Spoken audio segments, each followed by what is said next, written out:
እዚህ በጣም ነፋሻማ የሆነ ቦታ ጋር ተቀምጬ እየተመለከትኩ ያለ ያው አንድ ነገር ወደ አእምሮዬ ይመጣል። አንድ ነገር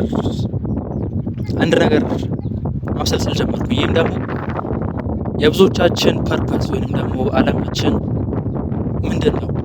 ምን ብለን ነው ዲፋይን የምናደርገው? ምን ብለን ነው ምንነት የምንሰጠው የሚለው ነገር እያሰብኩ ነበርና እስቲ ዛሬ እንደ መጀመሪያ ክፍልም እንደሚሆን ያሰብኩኝ ፐርፐሳችንን አላማችንን በተመለከተ ምንነቱን እኔ እስቲ በማውቀው ነገር ዲፋይን እንደማደርገው እንመልከት። ፐርፐስ ብዙ ሰዎች የተለያየ ምን ይገሱታል እና የተለያየ ነው ከሰው እንደሰው። ነገር ግን ደግሞ እኔ ዲፋይን እንደማደርገው ከሆነ አንድ ሰው እዚህ ዓለም ላይ የተፈጠርኩበት ምክንያት ነው ብሎ የሚያምነው ነገር ፐርፐስ ነው።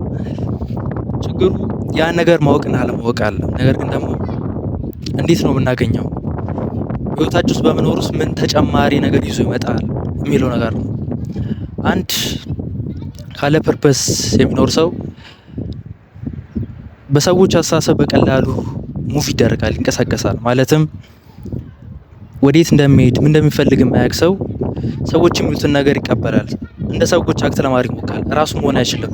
ፐርፐስ ያለው ሰው ግን መሆን የሚፈልገውን ማድረግ የሚፈልገውን እንዲሁም ደግሞ በህይወቱ ምን እንደሚፈልግ ግልጽ ስለሆነለት የሚያደርጋቸው እያንዳንዶቹ ውሳኔዎች እንዳለ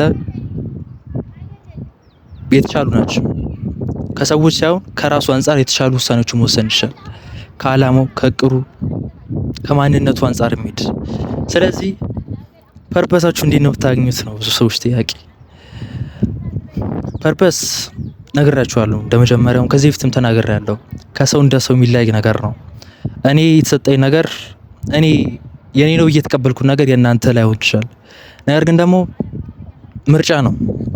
ማለትም በምንመርጣቸው ምርጫዎች ፐርፐሳችን እየተገለጠ ይመጣል እንጂ በደም በዘር ምኖር ሰው ነገር አለ። ማለትም ራሳችን ፈልገን አስበን አስተውለን እናገኘው ነገር ነው። ነገር ግን የምነግራችሁ ነገር ይህን ፐርፐስ ታገኙ ወደ ስራ ቀጥታ ገቡ። ካገኛችሁ በኋላ ጸብላችሁ ተቀመጡ። ያለበዛ ይጠፋል፣ ቀለሙ ይደበዛል። ነገር ግን ፐርፐሳችሁን አላማችሁ ካገኛችሁ በኋላ ወደ ስራ ደግሞ ስቴፓችሁን እርምጃችሁን እንድትወስዱ የራሴን ሀሳብ አጋራችኋል ማለት ነው። እንግዲህ እስካሁን ተከታተላችሁ ሰዎች ከልብ አመሰግናለሁ። መልካም አዳር፣ መልካም ጊዜ ይሁንላችሁ።